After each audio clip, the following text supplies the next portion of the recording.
Om Sahana Vavatu Sahana Bhunaktu Sahavidyam Karavavahe Tejasvinavadhitamastu Ma Vidvishavahe. Om Shanti Shanti Shanti. Let there be peace, harmony and integrity amongst all of us. Om peace, peace, peace.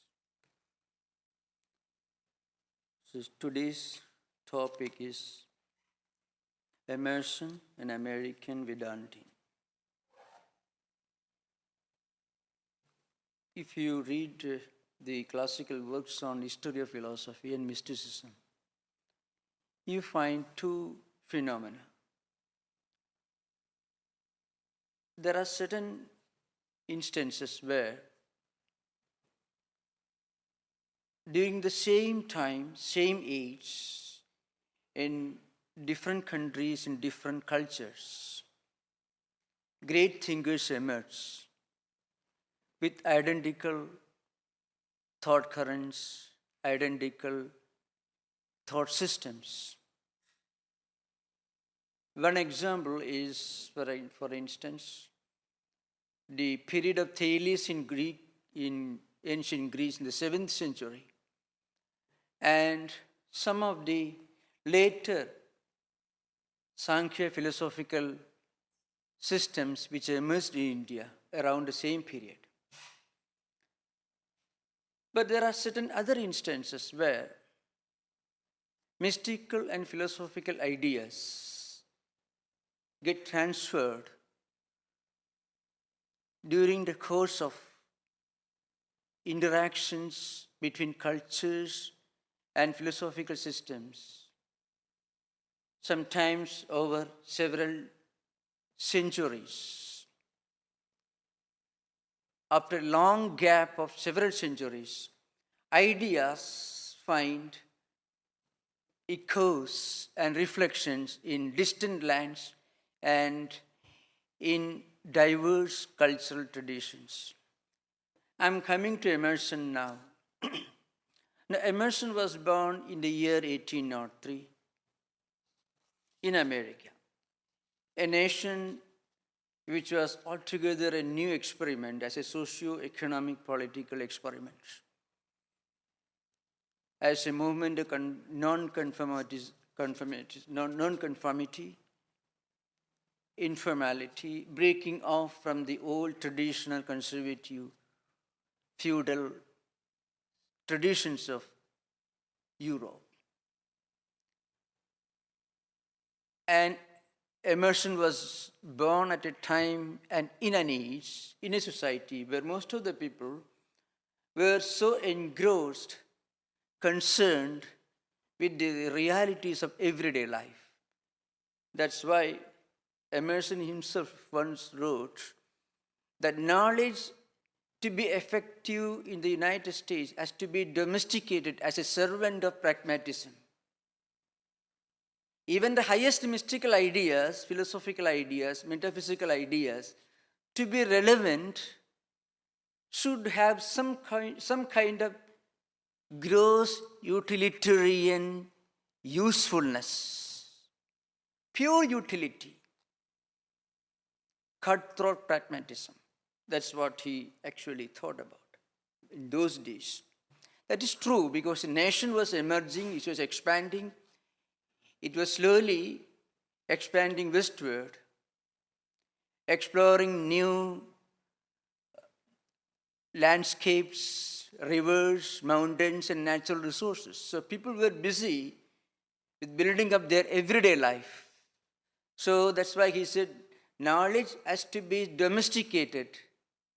Even a great philosophical or mystical, metaphysical idea will have to be linked to some kind of utilitarian, pragmatic usefulness in everyday life of individuals and society. Now, mysticism of the type which Emerson evolved begins to grow the moment you remove from your mind the very idea of utility or practical usefulness. Unless we are able to break the link between a great idea and its practical value in our everyday life, we cannot become philosophers. To what extent this idea will help me to make a few more dollars, to buy more expensive wines, to live in more expensive hotels. That is the criterion for judging the value of a philosophical idea. Then it is called a domestication, or reducing a great philosophical ideal down to the level of practical utility. That's a death of philosophy, death of mysticism. So Emerson was born and lived and thought and wrote and lectured in an age when utilitarianism, pragmatism was the fundamental criterion for judging anything, including the highest mystical ideas. Now, how do we link Vedanta with Emerson? That's the next stage. Now you find right from 5th century onwards, 5th century BC onwards, there was some kind of relationship, link between Upanishadic and Vedantic ideas and ancient Greece. After the Western cultural heritage became Roman cultural heritage, when it lost its direct link to Greece, this link was severed after the Council of Nicaea in 325 AD, after the conversion of Constantine, and after the emergence of Augustinian theology. But right till the time of Plotinus, from 5th or 6th century BC, that's the time of Pythagoras, Parmenides, and later Plato also, right to the 2nd century AD, there was close link between the Upanishadic and Vedantic ideas of the East and ancient Greece, the West. After the conversion of Constantine, after the introduction of Augustinian theology, philosophy practically died in Europe. But this link was broken. Then it was re-established, or the beginning of this re-establishment began in 1567, that period, when a Muslim emperor, whose name is Rara Shikoh, who was a Sufi, not a fundamental Muslim, he was a great Sufi, and he used to encourage interfaith dialogues involving Portuguese missionaries who had reached Goa, Sufis, and also Hindu and Buddhist scholars in his court in Delhi. So he arranged for the translation of 50 of the ancient Upanishads, which are the canonical literature of Vedanta philosophy, into Persian. He assembled a panel of Sanskrit scholars in Delhi and got these 50 Upanishads translated into Persian, which were translated again into Latin in maybe 1801 by a great French scholar, Antoine Duperreau, who came to India and who acquired first-hand knowledge and information about the Vedantic Scriptures, Vedanta philosophy. He sat at the feet of Vedic scholars and studied Vedanta. Now, his name was Antoine Duperreau. He traveled all over India with the help of East India Company and made an intensive and extensive study of Vedanta philosophy. And he translated these 50 Upanishads from the Persian version into Latin, which caught the attention of Schopenhauer, and who started writing articles in German journals expounding Upanishadic philosophy. And It is said that from 1830s onwards, Emerson started referring to Hindu ideas like cyclicism. That means birth, death, rebirth, and this continuity of human existence. Law of karma, which he called compensation in his own language. And also the idea that behind this changing body, there is a changeless Atman. You should remember the first stanza in his famous poem Brahma is actually a literal translation of a verse from the Bhagavad Gita, 19th verse of 2nd chapter of Bhagavad Gita. You find almost a literal translation in Brahma. If the red slayer think he slays, or if the slain think he is slain, they know not well the subtle ways. I keep and pass and turn again. This is the verse. It is the 19th verse of Bhagavad Gita. The meaning is this: if anyone thinks that by killing somebody he is a killer, the slayer, or if anyone thinks that when he is killed, he is being killed, he doesn't know the truth. Of course, he says, they know not well the subtle ways. Gita sloka is, ye enam veti khandaram, yaschainam manyate khadam, ubhau tau na vijanito, nayam khanti na hanyate. I am here means this reality, which is not the body, this Atman. So the idea there is an imperishable, an eternal reality behind and beyond this body, which is the only eternal reality, which continues to exist even after death, and which is not involved in any action involving the 5 senses of perception and 5 senses of action. This Atman is eternal, imperishable, changeless reality, which is not directly involved in any kind of action. It is neither the actor nor the object of action. This verse from the Gita must have been composed around 3326 BC. That's a period fixed for Bhagavad Gita.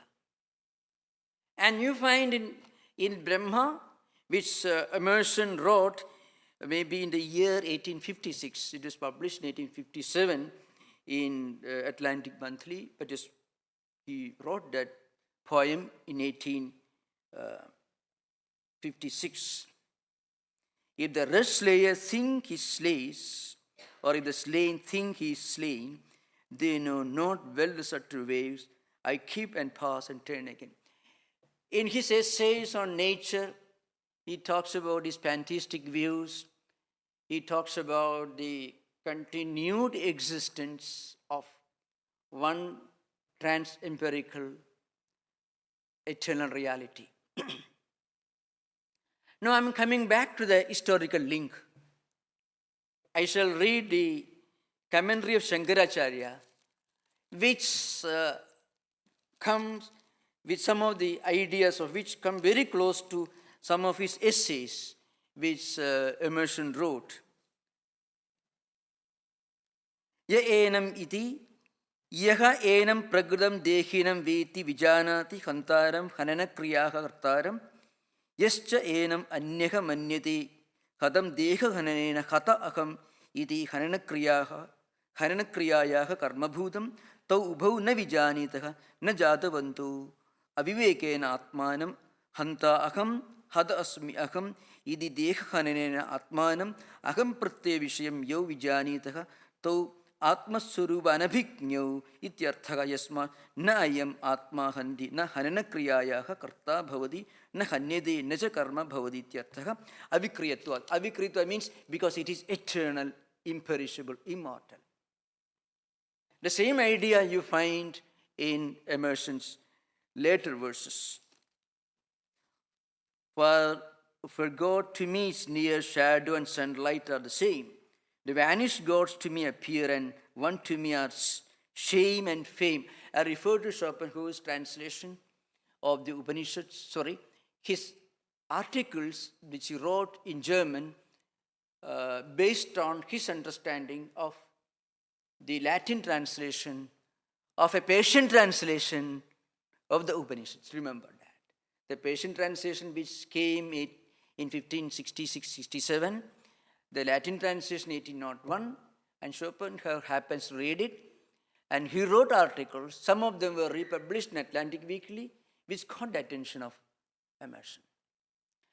The second verse is something very important. If you read the commentators, the great scholars who have made study of this great poem, you find they talk about the mysterious, sublime combination of paradoxes. How can you say that you are doing everything, still you are beyond action?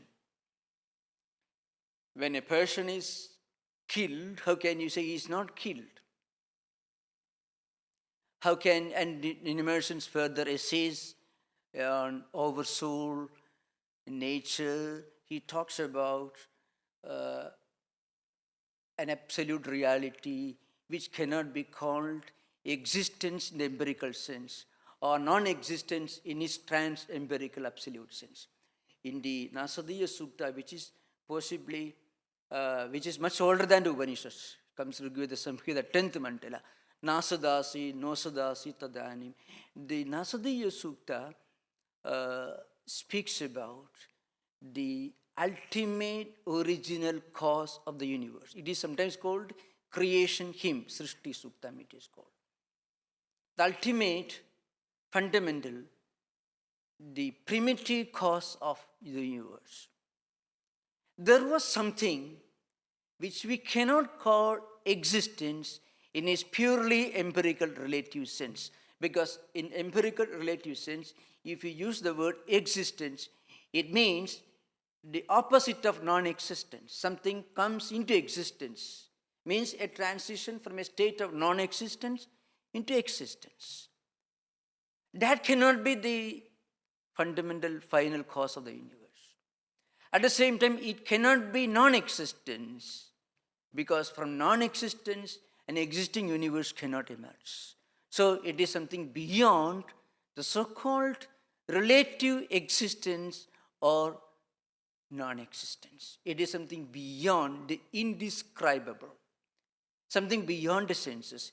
The idea of a reality that goes beyond the senses, beyond empirical perception, that is the beginning of all mystical ideas, whether in Sufism or Buddhism or Catholic mysticism, though it was devotional mysticism, or in even in any Vedantic mysticism.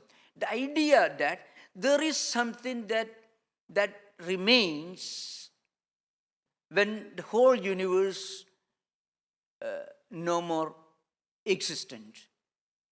Something that goes beyond the sensory perception.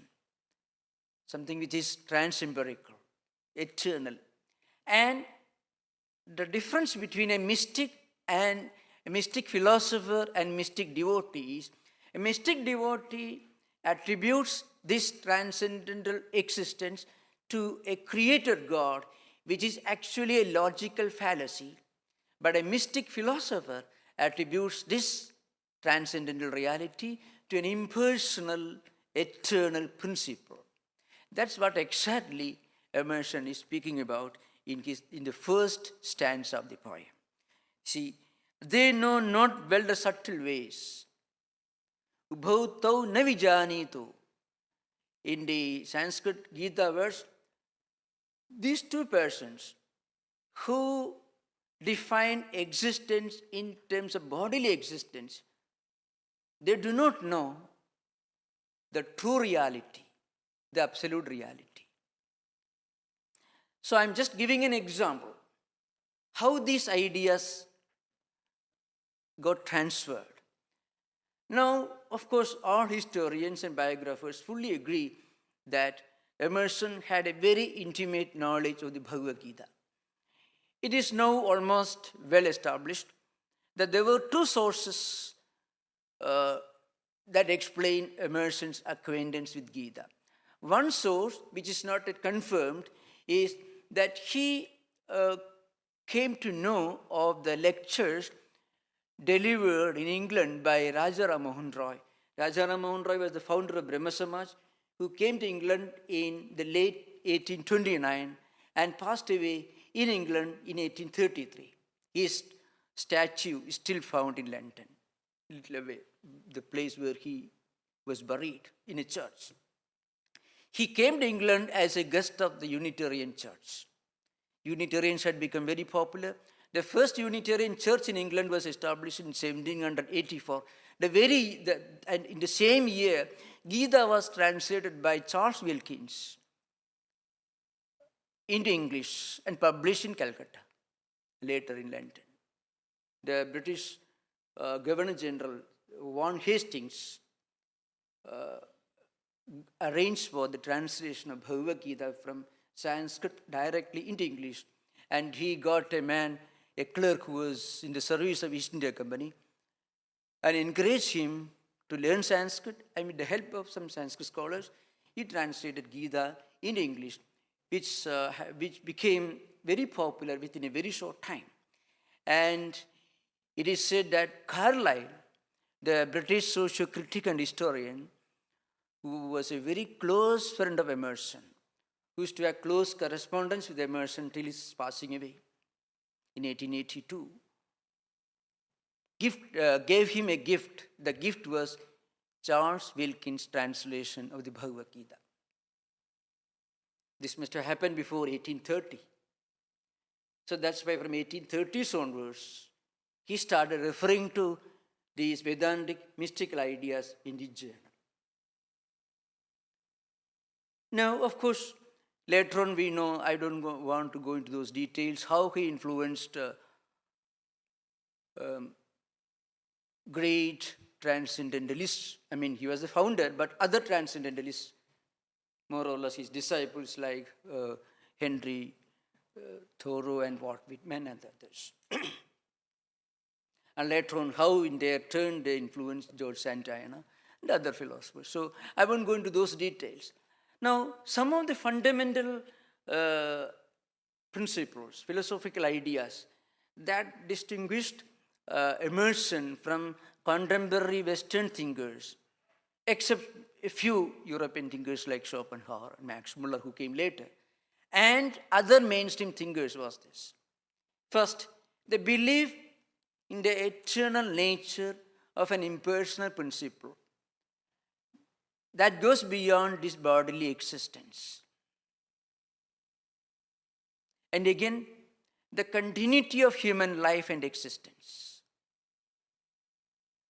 The idea that there is a cause and effect relationship between our actions and the result and our life. Belief in reincarnation. Of course, the word karma, he called by the word compensation.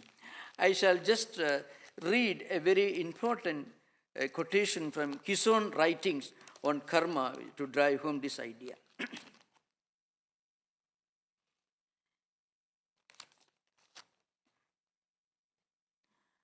I was lately confirmed in these desires by hearing a sermon at church.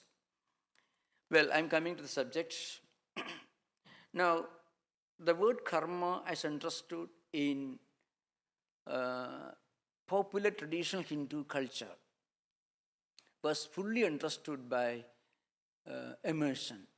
This becomes clear from some of his observations, some of the ideas that emerge in his mind when he listened to a sermon in a church. I'm quoting his words. I was lately confirmed in these desires by hearing a sermon. The beginning I will tell you. What happened? He went to a church, he listened to a sermon, and the preacher was telling the believers, now why do good people suffer? Why are they miserable? And why do the wicked people enjoy life in this world? So he was trying to console them. Look here. In next life, you will be able to enjoy. In this life, the wicked people suffer, they enjoy all the good things in life, and you suffer. So next life means after death, not in rebirth, reincarnation, which they didn't believe in. You will get everything plenty. That means it's a kind of exchange. So they were trying to interpret cause and effect in a very, very empirical sense. When I quote these words of Emerson, you will understand very clearly. The preacher, a man esteemed for his orthodoxy, unfolded in the ordinary manner the doctrine of the last judgment. He assumed that judgment is not executed in this world, that the wicked are successful, that the good are miserable, and then urged from reason and from scripture a compensation to be made to both the parties in the next life. That means those who are enjoying wonderful things in this world, they will suffer in heaven. And those who are good, those good people who suffer here, will be enjoying in heaven. So those who are enjoying heavenly comforts here, wicked people, luxurious life, they will suffer in hell. They will suffer perdition in hell. Those virtuous people, believers, who lead good life in this world but suffer, become miserable, or poor, or persecuted, they will be compensated. That's the word he uses. In next life, they will be enjoying in heaven. So he was giving a very empirical, mundane, worldly explanation that revolted Emerson. What did the preacher mean by saying that the good are miserable in the present life? Was it that house, the lands, offices, wine, horses, dress, luxury are had by unprincipled men while the saints are poor and despised? The preacher didn't understand that for the saints, these sufferings are not sufferings. For a devotee of God, problems and obstacles and poverty and asceticism are not problems. They are not problems. There are so many ways for them to make themselves fit for God's grace. That point was completely missed by the preacher. That's what Emerson is referring to. This must be the compensation intended. For what else? So he says, there is nothing to be worried about anything. For every result, there is a cause. There is this cause and effect relationship by which he said that there is no accident in life. Everything has a causal background, a background in the form of a cause. Just an example. I'm giving just an example. Now, there is an interesting quotation from the famous book American Veda by Philip Goldberg. According to him, of the three classic approaches to enlightenment outlined in the Bhagavad Gita, Jnana, Karma, and Bhakti, respectively the parts of the intellect of action and devotion, Emerson's primary inclination was to Jnana, the yoga that emphasizes knowledge and discernment.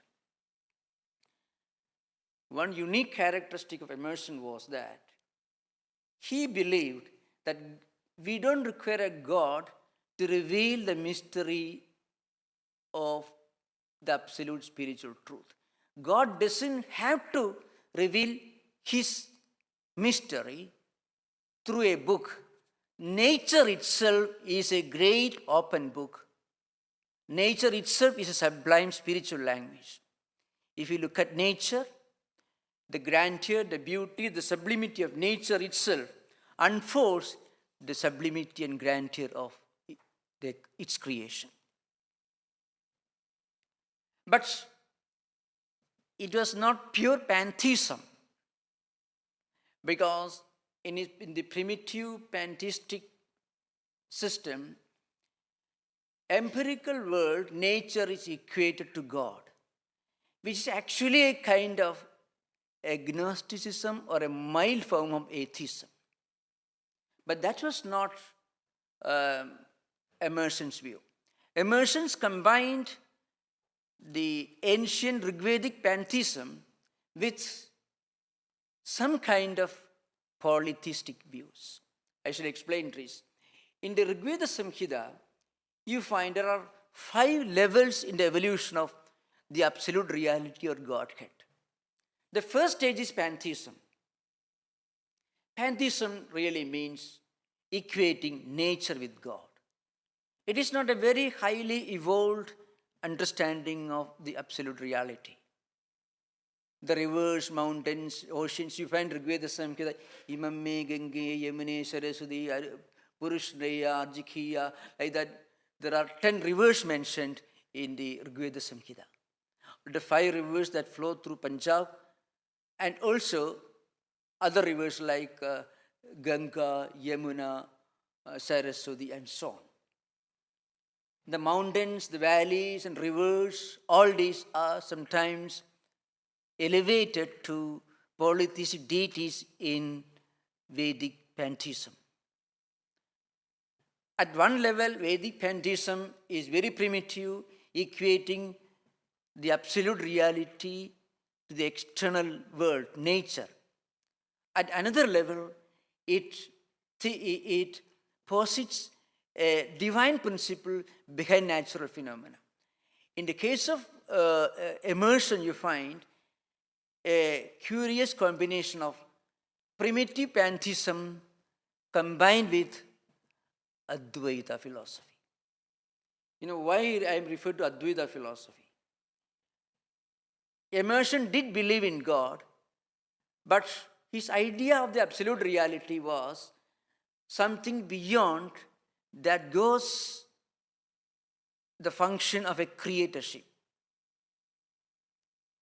That's why in this famous poem he talks about, they reckon ill who leave me out, when me they fly, I am the wings, I am the doubter and the doubt, I am the hymn the Brahmin sings. And again, in the poem, when he uses the word Brahma, there are 2 interpretations written by modern scholars. Some scholars interpret Emerson's Brahma with one of the trinities, Hindu trinities. Some scholars interpret Brahma as Brahman, the impersonal absolute principle.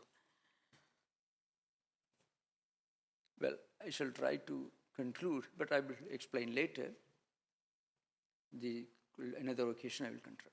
So, there are 2 interpretations. Brahma is the word Brahma, which is a long A vowel. Brahma, Brahmano, Brahmana. It is the first principle, the first deity in the Hindu Trinity. Brahma, Vishnu, Maheshwara. Brahma corresponds to creatorship, creation. Vishnu is the preservative deity, and Shiva is the one who is responsible for the dissolution of the world. So, but there again, Emerson's concept of cyclicism comes, coming and going. I mean, we are born, live, die, and reborn. In Hindu tradition, which Emerson must have been very familiar with from his reading of the Gita, creation is not making or manufacturing. God creates this world. It's no. Creation is not the creation of a new entity. Creation is nothing but the manifestation of the subtle in gross dimension. When the subtle appears to be gross, manifest as gross, it is called creation. That's why sometimes it's called projection. Swami Vivekananda, in one of his lectures, stressed this point. Creation in Vedanta doesn't mean you create something out of something else. No, creation means only like an iceberg, suddenly it becomes visible on the water surface. Maybe that the allegory comparison is not accurate. We cannot have a fully accurate comparison for any metaphysical principle. But creation means projection of the subtle in gross dimension. Preservation means it remains in the same manifested form. Dissolution doesn't mean destruction. Dissolution means the gross going back to its causal subtle form. This is called dissolution. So in Hindu Trinity, Brahma is the preservative principle, the one responsible for the projection of the subtle in gross dimension. And Vishnu is responsible for sustaining that in his present state. And Shiva corresponds to the principle of dissolution, by which the pralaya means the gross going back to its subtle or causal form. Now, assuming the role of Brahma, Emerson says that this the entire universe is subjected to an eternal movement, flux, cyclicism. The idea that the universe doesn't move or progress or function in a straight line, but goes to a point and then vanishes from our view only to reappear at another point, this idea was altogether a new revolutionary idea in the landscape of American thought when Emerson wrote his poems. That's why sometimes called it is a unique blending of the Eastern mysticism and Western tradition. So again, in the second verse, the juxtaposition of the opposites, that also is an attempt to explain the indescribable. To deny the reality, to deny the fact to deny the describability of reality, the definability or the limitation of reality within definition. At the same time, to say that it is a reality that actually exists. These two ideas are put together to drive home the idea that absolute reality is beyond words, beyond description, beyond definition. So in a way, the ancient Upanishadic ideas we used to flow towards the West during the 5th and 6th centuries BC had got a new life when Emerson wrote these poems. The difference between Emerson on the one hand and Western European Indologists on the other hand was this. Emerson did not sit in a room and speculate and translate books. Whatever he believed, whatever he read, he tried to practice it. His whole life was, in a way, an attempt to practice what he understood to be the absolute reality. That's why you often find his life, the Concord movement, the way he influenced other thinkers of his times, all this show. You don't find a similar mystical movement in Europe influenced by Vedanta in 19th century. Max Muller, Paul Deussen, MacDonald, Winternitz, Keith, Ruth, innumerable great Indologists and Sanskrit scholars who were much more scholarly in their writings, much more steeped in Vedantic thought, and who made immense contribution by translating, by editing Vedas and all that. But still, you don't find a mystic element in either in a Max Muller or a Paul Deussen or a MacDonald or Keith or Winternitz, no. But in an Emerson, who was not a scholar in the same sense in which Paul Deussen was a scholar of Vedas, still he actually practiced this. That's what makes him a sage or a mystic. I shall just read a few lines from the same book, which gives an outline of his influence in modern American tradition, philosophical tradition. Every American who checks the spiritual but not religious box or shuffles off to a meditation retreat is squarely in the transcendentalist lineage. The author, Philip Goldberg, says that anybody in America who goes to a retreat center, who goes to a meditation center, and who tries to contemplate on the eternal, away from the mainstream, dogmatic, ritualistic, religious tradition, is in the footstep of Emerson himself. That is his view. Because it was a transcendentalist movement that he started, which actually introduced this idea into America's cultural and philosophical landscape. A surprising number of the people I interviewed, when recalling the origins of their interest in Eastern philosophy, named Emerson or Thoreau as a catalyst.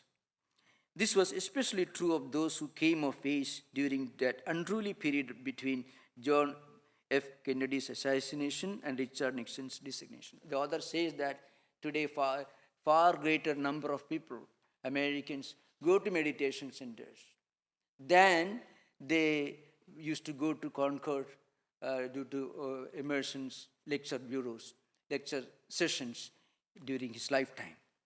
In a neat bit of karmic reciprocity, Emerson's work bounced back to India even during his lifetime. While the colonial British were still very much in control of the jewel in its crown, literate Indians rejoiced to discover that America's sage cherished their sacred text. Hindu reformers quoted him. The Nobel Prize-winning writer of India, Rabindranath Tagore, told an American journalist, "I love your Emerson. In his work, one finds much that is of India. In truth, he made the teachings of our spiritual leaders and philosophical systems a part of his life." So it was that Emerson used India to formulate his philosophy, and India used Emerson to legitimize his ancient wisdom to the modern mind. As I said earlier, Emerson got this precious jewel indirectly from Charles Wilkins, or also maybe Schopenhauer. But through these channels, the ancient Vedantic ideals got a great exponent and real practitioner on American soil. So both enrich itself. So I was just giving an example of how great mystical ideas, philosophical ideas, sometimes get re-established maybe after several centuries. It's a mystery that happens today. The popularity of Buddhism in today's America, Vedanta, all these great yoga, all these ideas which must have gone to Greece in the 4th or 3rd century BC and then was completely lost due to the theological dogmatism, got re-established in modern times. I would try to give a few more lectures in future focusing on Emerson's works and how he re-echoes the ancient Vedantic wisdom in his works and essays. Thank you. Namaskar. Om Shanti Shanti Shanti Hari Om Tat Sat Sri Ramakrishna.